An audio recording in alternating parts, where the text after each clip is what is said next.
Tiny in all that air, the Philip Larkin Society podcast.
So it's about 10 to 10 a.m.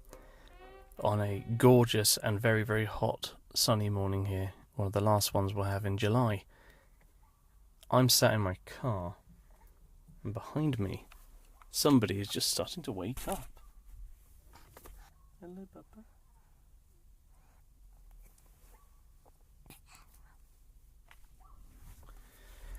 While my wife is working and I'm on school holidays, I am daddy daycare. So today we've decided to take a little stroll at a little nature reserve not too far away from us. I have been up since the early hours, and somebody doesn't care. I thought I'd do a slightly different one today. The fitting setting is that I'm here with my daughter, my nearly 8-month-old daughter, who's absolutely gorgeous, but is resolutely going through a bit of a developmental leap at the moment and is deciding that sleep is for losers and screaming is definitely what you do.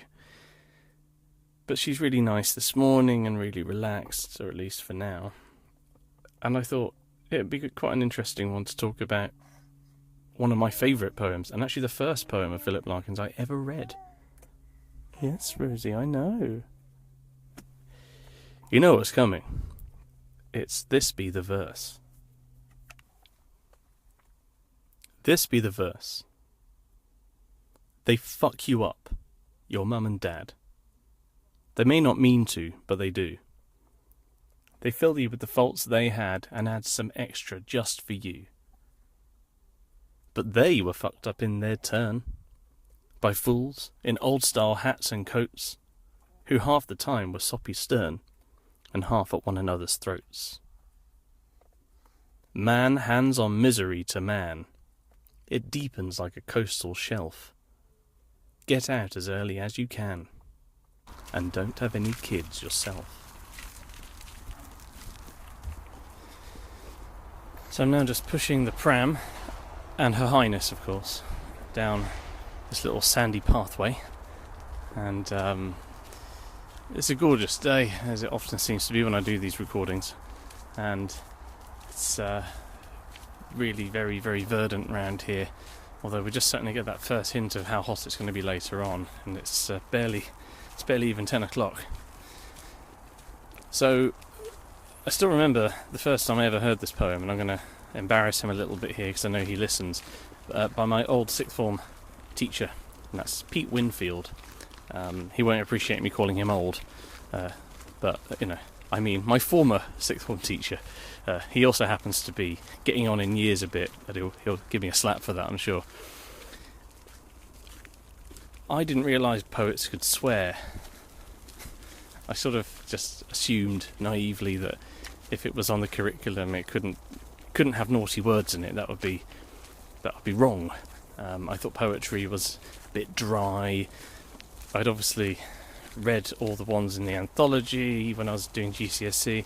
I did enjoy the war poems from Wilfred Owen a little bit, and one or two of the Benjamin Zephaniah poems I thought were quite funky and interesting. But to be honest, my poetry sort of journey, if you like, really began with a warm September afternoon and Pete Winfield standing up in front of us having I didn't know this at the time, of course, but having taken some time out from teaching and came back in and got to teach the unit on Larkin, and standing in front of a room full of lower sixth students, he stood up and just belted this poem out, and it was a watershed moment for me. It helped that Pete had that sort of aura about him too. The reason I thought he was such a wonderful teacher, and I'm still in touch with him now, and I'm lucky enough to consider him a friend, but I didn't have him for more than one academic year. I think it's just testament to how these things can often go. It's not the length of time that you know somebody, it's the impact that they have. And one of the things that I loved about Pete, and I still do, but as a teacher, he was just very real. I think it's easy to become a bit pretentious and highfalutin when you teach English. You know, you can get a bit up your own bum about things, and he was not. He's very, very much a normal bloke, likes his football, very talented man too. Did a bit of financial advising as well as being an English teacher. I mean, God, I can barely do my sums, let alone that. But more than anything, it was just his sheer passion and fire, and telling us all about what Larkin was like as a guy, which I think at the time made you go, God, what a miserable individual. Little did I know I'd be so drawn to his poems. And actually it was Pete who, when I sort of expressed how much I had enjoyed reading High Windows, which was obviously the collection that we were studying, he recommended me The Wits and Weddings. Sort of, I think, and I'm hoping he's not annoyed if I get this slightly wrong, I think that he said it was his favourite collection, which I can see why. For me, it's difficult for me because I get the two mixed up sometimes. I can never quite remember which ones were definitely High Windows, which ones were Wits and Weddings, bar obviously the obvious one. But it reminded me a few years ago when I picked up my old copy of High Windows and I saw the scrawlings of my scrawny, intellectually feeble 16, 17-year-old self and thought, Jesus wept. But it began something quite special, because I think what he recognised and what I recognised was that this was poetry that was very, very accessible without being dumbed down. It's incredibly tight and tough, and that's one of the things that I think is so special about Larkin. He can make this stuff look simple when it's anything but. So, before I talk about the poem itself, I think it's probably pertinent that I talk about fatherhood. I've been a dad since the 3rd of December of 2023. I've had no time at all in the saddle. And I was describing it to a childless friend of mine the other day. And I'd always been, a bit like Larkin, I'd always been the kind of person that thought, oh my God, baby bores. I'm never interested in being someone like that. The kind of people that the minute that they have a kid, that's it, their entire life grinds to a halt, you never see them anymore. They can't do anything without their kid. I won't lie, I did. And, for a very long time, especially in my 20s, really looked down on that sort of world, because it wasn't something I recognised. And like most things that you're scornful of, you do it because you don't really understand. You do it because you're intimidated and frightened. But I described it as essentially being, there was a part of my heart I didn't know existed until Rosie came along. Yes, I'm talking about you. Yes, I am. She got hiccups. There you go. Pop you up. Is that better? And yet, with all of that being said, with all of that love and all of that life-changing stuff, fuck me if it isn't really hard graft. My God. I've never known tiredness like it. I've never known sleep deprivation could actually drive you to the point of what feels like genuine insanity. And this is the thing, you can have two things that are true all at once. One of them, of course, is that when you're childless, you find yourself wondering, how do people do it? And you sort of sit back and go, glad that's not me. And then when it is you recognise that it's just so difficult. And yet, our baby, and I don't mind sort of going into this because I think it's part of the podcast is a little bit about me for anyone that cares. I have a rare genetic condition called Huntington's disease. I'm very fortunate that right now it's not affecting me with symptoms, but I'm 36. I will have symptoms in my lifetime. Hopefully not, anytime soon, but it's there. I found out that I had the gene a couple of years ago, and it's been a bit of a big one, really. My dad had it, and he was showing symptoms, and he died suddenly before they could really sort of take hold. So having Rosie was a massive thing for us because it's a 50-50 chance of passing on the gene, and I originally said, well, there you go, that's a sign, maybe we won't bother having kids. And my wife, who I love very much, said, essentially, I think if you're going to go that way, you've got to exhaust every option first. Don't choose fear. I'm glad that she said that, because actually the thought of a world without Rosie is one I don't want to think about.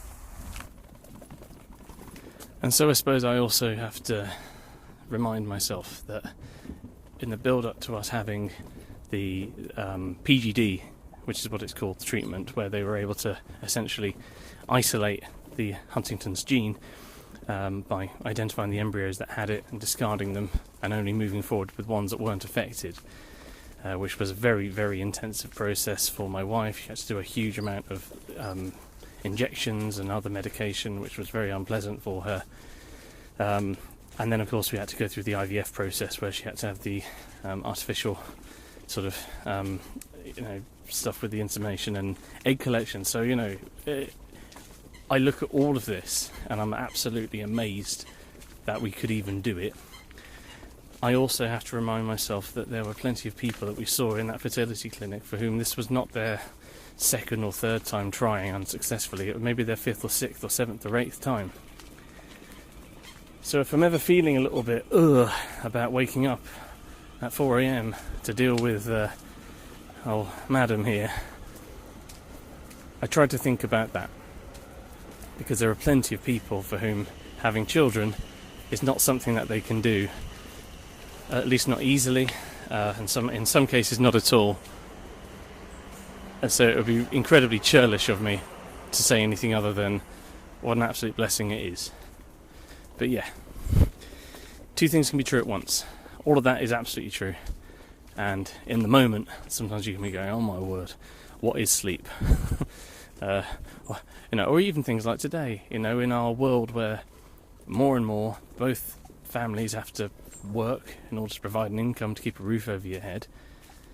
In my summer holidays, I know that I have to do a lot more of the heavy lifting with daycare stuff, because it's not fair otherwise. Finally found some shade, my word. So, to the poem, I guess. I feel like This Be the Verse. It's a really odd title in a way. It's one of the few poems I think that Larkin has where I don't really understand the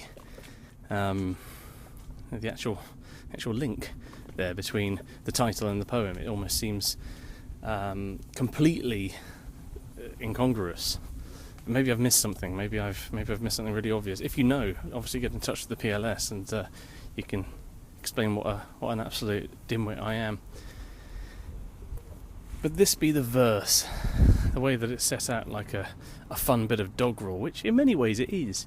This poem maybe doesn't stand up to rigorous analysis because it is almost designed to be, it's like a bit of a party trick almost. It's one of the poems I can recite because it's just, the rhyme is there. It's done in the style of a fun sort of almost Hallmark thing.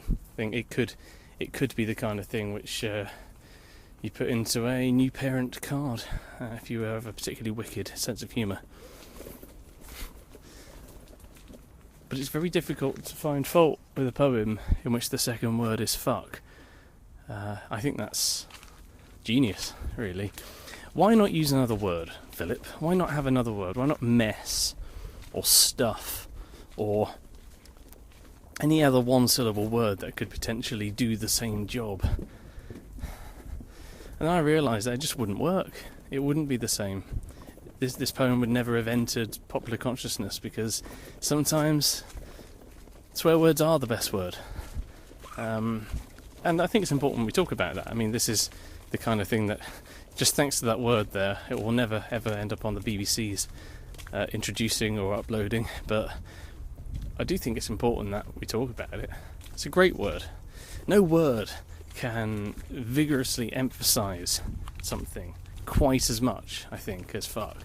It's perfect, because you can be fucked up, fucked off, to fuck off, fuck you, fuck up, all those things. And it's very hard to do it justice without that word, I think. Without that word, this poem sort of just doesn't really get off the ground. But let's talk about the actual sentiment of it. They fuck you up your mum and dad. Do they? Do they, Rosie? What do you think? I mean, her silence is probably quite incriminating there. I guess she's nearly 8 months old, and in that time, what bad habits or bad behaviours have already been imprinted on her from me and from my wife? You could argue that maybe quite a few. Also quite a lot of good things, I'd like to think. But again, the idea that we pass things on, and it's why it felt quite pertinent talking about the Huntingtons with my dad. It was something that has been in our family for generations. My gran had it, my dad had it. We don't know who must have had it before on my gran's side of the family, but whoever they were, they would have had a worse quality of life. And of course, the further back in history we go, the more problematic it all becomes, because we don't know. We don't have the records from that side of my family, but there's a good chance they would have ended up in some sort of sanatorium or, madhouse, because of the time they were living in. And that does feature in this poem too, with the fools and their old style hats and coats. But more on those guys later. Let's go back to the thrust of it. They fuck you up your mum and dad. They may not mean to, but they do. They fill you with the faults they had and add some extra just for you. You grow up with people telling you, oh, you look like your mum, oh, you look like your dad, oh, you sound just like your dad there, oh, you said that thing that your dad says, or you do. And a bit of you wants to say, well, obviously, unless you get raised far away from your biological parents by completely different people, you are going to be like the people that bring you up. Duh. And yet, it's kind of spooky that there are some things that seem to be innate because of your DNA. And there are other things which maybe aren't actually to do with that at all, and they're to do with the idea of, not having anything in common with your parents as a personality. And everyone goes through rebellious phases where they don't like their parents, they don't trust their parents, they think their parents are lame, they think they're sad, they think they're out of touch, and, all of these things are definitely part of life and part of growing up. But to actually, fill you with the faults they had, does that mean had as in when they were kids? Or does it mean when they're long gone, you still remember those faults? I don't know. But it's a funny use of the past tense. What are these extras? They add some extra just for you. Crumbs. Typical Larkin style, he just piles it on here a little bit. Like it's bad enough that you're getting filled with their faults, but then they had something else that's actually just for you. Almost like a special delivery. Again, could that be due to time of life? Time of being born? Being born at a time of economic uncertainty, or being born at a time of climate change, or being born at a time of, worsening inequality. Well, that's not the parents' fault.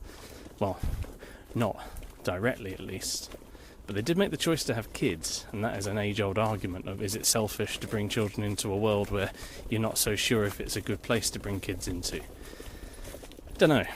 It's certainly one that Larkin wants us to ponder. And then the next line sort of almost exonerates them, but they were fucked up in their turn. It wasn't their fault they ended up this way, the same as it's not your fault you end up the way that you are. They had this done to them by these fools. It's funny, the word fools crops up quite a lot in Larkin's poetry. I've discovered it more through doing this. He uses fools quite a lot. It's a lovely withering word, really. Fools in old style hats and coats. Again, not old fools, not the old fools that we get to meet further down the line, or maybe we do, I don't know, but in old style hats and coats. Maybe they weren't that old, but the time period decreed that they dress in a certain way, and he's poking quite malicious fun here at the idea of being younger than they seem, and yet old at heart in terms of the time they're living. You can imagine as well different social attitudes, even in my lifetime. But the idea of people being old style, it says, who half the time were soppy stern and half at one another's throats. I wonder what soppy stern's supposed to really mean. Is it just a nice bit of sort of sibilance there, soppy stern, a nice bit of juxtaposition between them, to essentially no longer be nice to one another and then they start being stern? Or maybe it's because of traditional gender roles and half at one another's throats. Well, I think there's no doubt that raising a child can be very stressful for a marriage or a relationship of any kind. I'm very fortunate to be with someone who is incredibly patient and loving and caring, and yet a few four-letter words have been thrown my way from her at times recently when I've expressed impatience with things or stuff like that. It can be quite tough, and part of it is that we don't necessarily know what we're doing, and parents from back in the day knew even less. The literature wasn't there, the science wasn't always there, and you had people from a much older generation telling you how you should do things.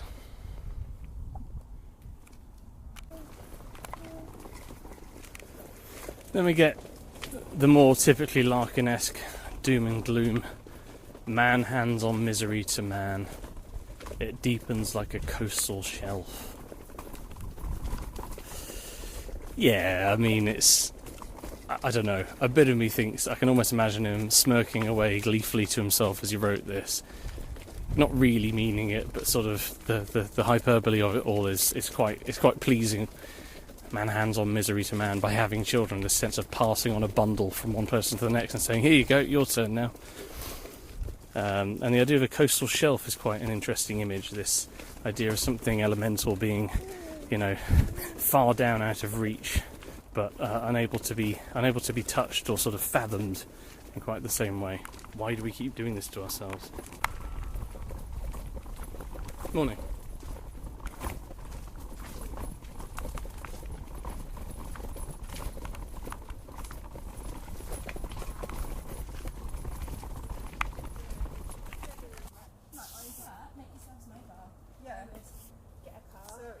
Looking at, well, maybe we stay, because originally I thought, we could get a high car and stay.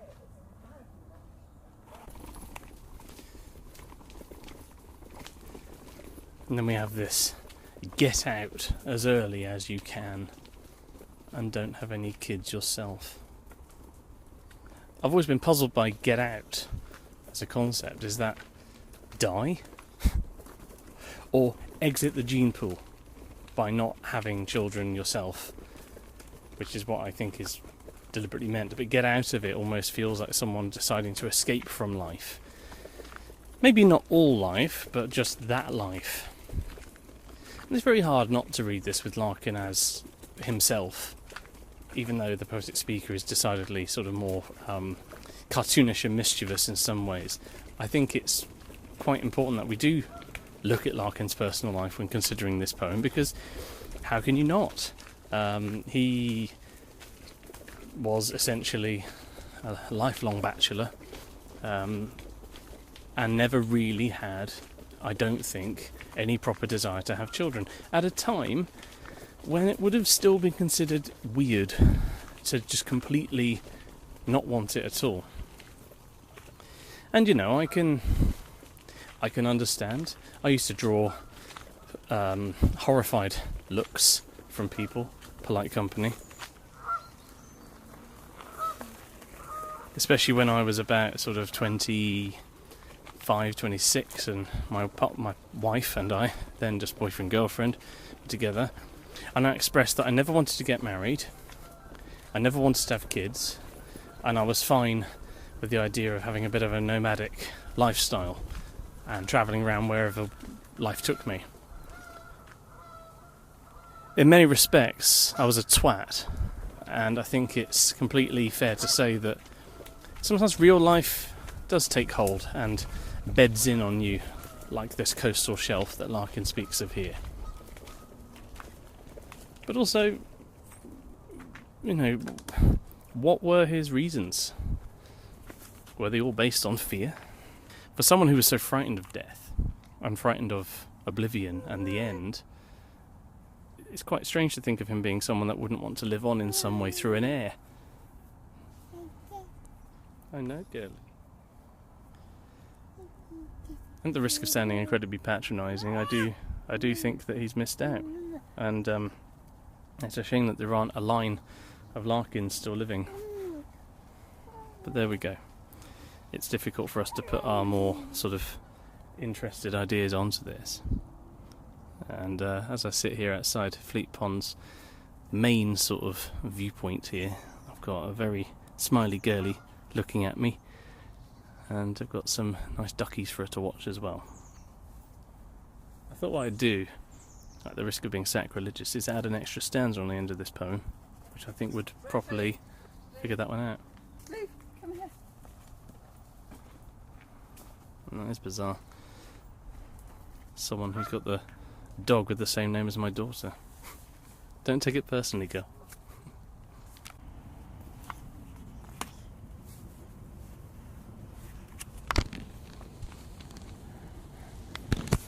That noise you just heard was Rosie attempting to eat my recorder.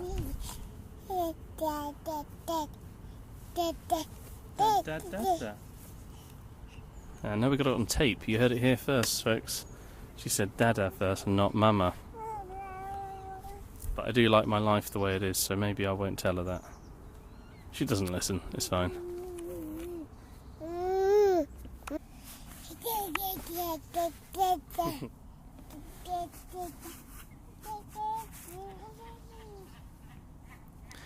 But though the fools don't see the years that marches onward with no cures, might understand how to heal fears with a small hand just holding yours.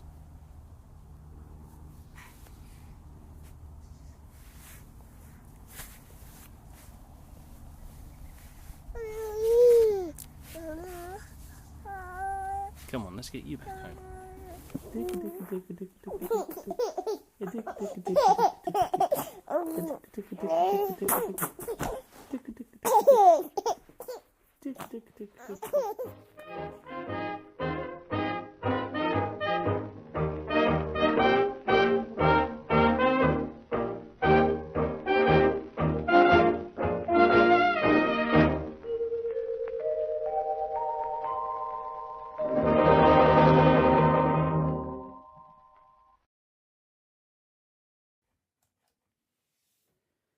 This podcast was produced by me, Lynn Lockwood, and Gavin Hogg, and the music was The Horns of the Morning by Wes Finch and the Mechanicals Band.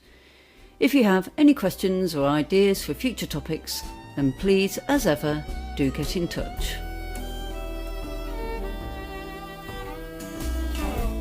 The horns of the morning are blowing, are shining. The meadow is wet with the coldest of dew. The dawn reassembles with a clash of gold cymbals. The sky hangs its bands out, the sun hangs in view.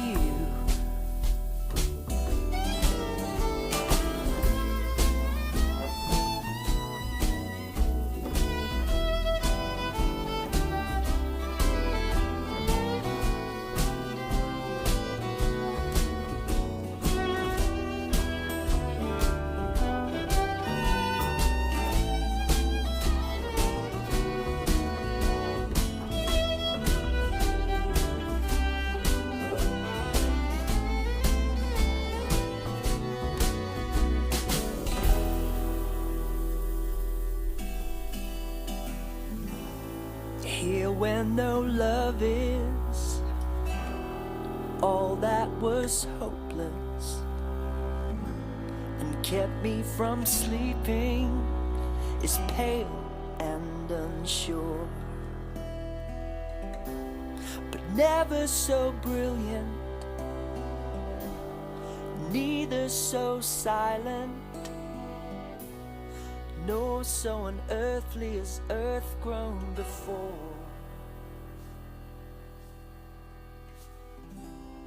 Never so brilliant, neither so silent.